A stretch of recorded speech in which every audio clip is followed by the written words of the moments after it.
Alright, let's do this one last time. This is Miles Morales. He was bitten by a radioactive spider. In terms of his origins, he first appeared in the 2011 issue Ultimate Comics Spider-Man, where he got his spider powers when Norman Osborn was trying to use Peter Parker's blood to recreate the formula that made Spider-Man. Miles originally didn't want these powers and live a normal life again, but when he saw Peter died at the hands of the Green Goblin, he felt guilty for not saving him and decided to carry the torch as the one and only Spider-Man. And you know the rest. He made himself a cool costume, attain new original powers, and saved the day dozens of times. But comics were not the only media that Miles appeared in. He also appeared on TV, video games, and a big screen. We love talking about this. While people still remember his awesome movie Into the Spider-Verse, he is still remembered from his big role in the Marvel Spider-Man video games. In this timeline, Miles' dad was killed in an explosion while saving a police officer. Devastated by the loss of his father, Peter gave Miles a part-time job at Feast, a shelter that helps the homeless, to honor his father's legacy. Eventually, a radioactive spider sneaked its way out of Oscorp's lab and bit Miles, giving him spider powers with Peter as his mentor.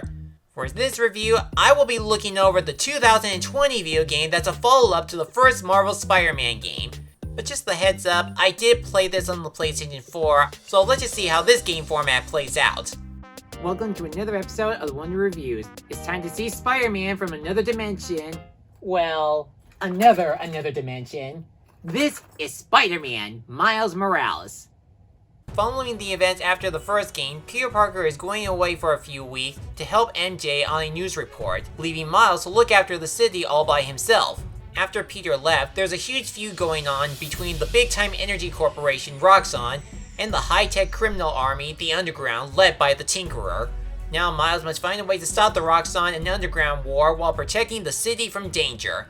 The overall story seems to be a lot more like Miles dealing with the responsibilities both as himself and Spider-Man, much like Peter Parker was in the first game.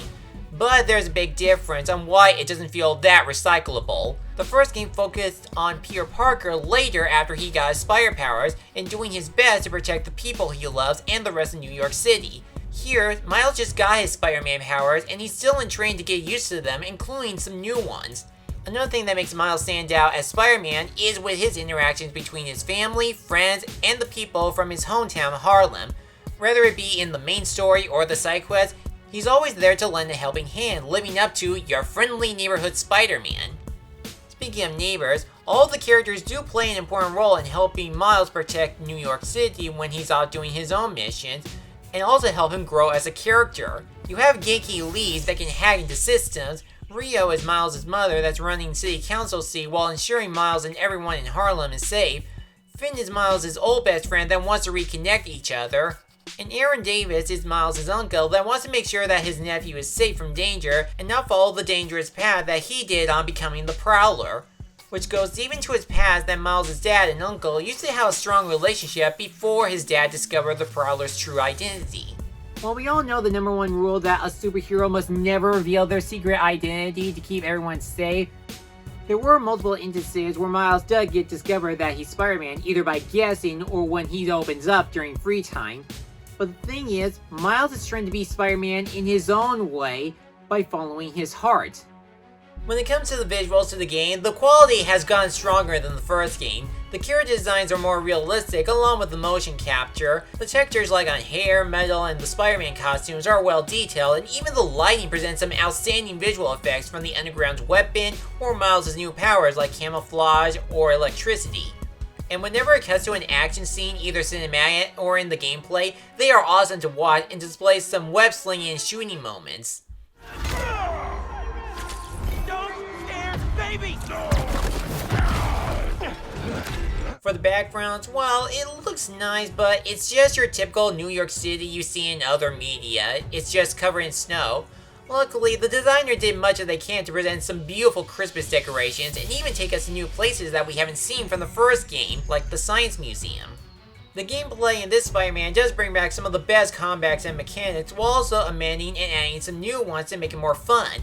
We still have the old Spidey's punching and web abilities and combos, but it presents some epic Venom Punch moves. The stealth missions are trickier than the first, but they present new ways to take down enemies quietly through camouflage or remote mine. The side missions and crime objectives are scattered around New York, but you can track them down easily thanks to the friendly neighborhood Spider-Man app.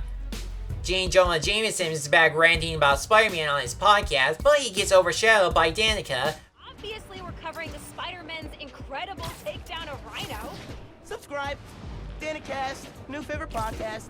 With each mission or objective you complete, it allows Miles to level up and win some tokens so you can later upgrade gadgets, abilities, and unlock special costumes. Plus, the electric powers allow Miles to absorb or even conduct electricity, which is pretty useful to take down enemies, overflow some circuits, or simply charge a big battery.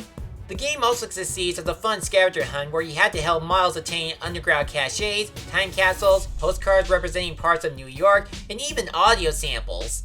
In addition, there are training missions where if you complete one section of it, you automatically unlock a new upgrade on Miles' Spider-Man abilities like jumping and web slinging.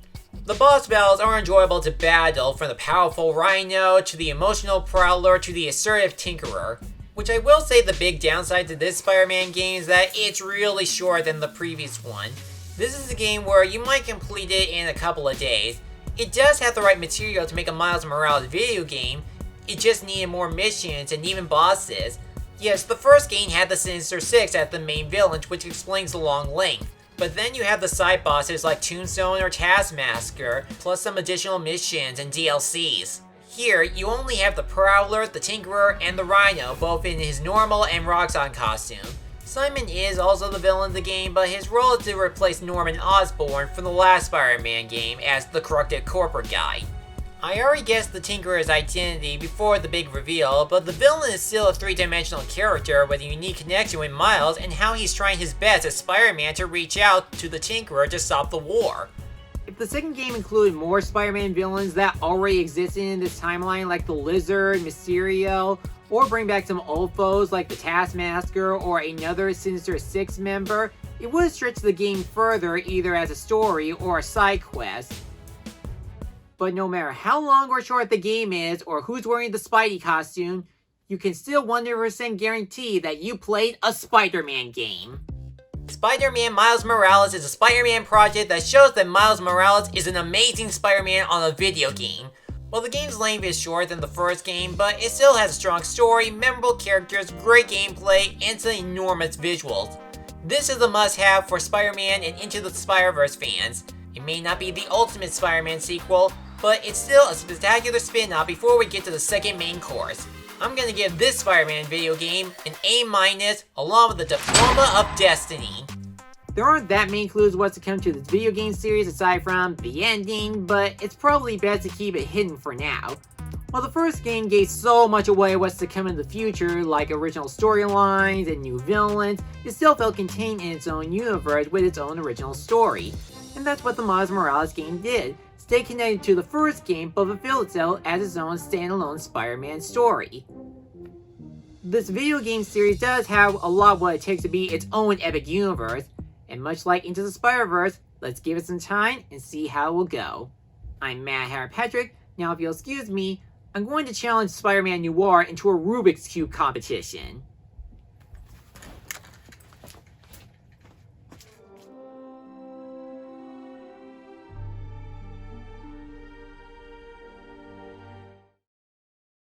Thanks for watching this video. If you enjoyed this, feel free to like, comment, and subscribe me for a new review and other project every week.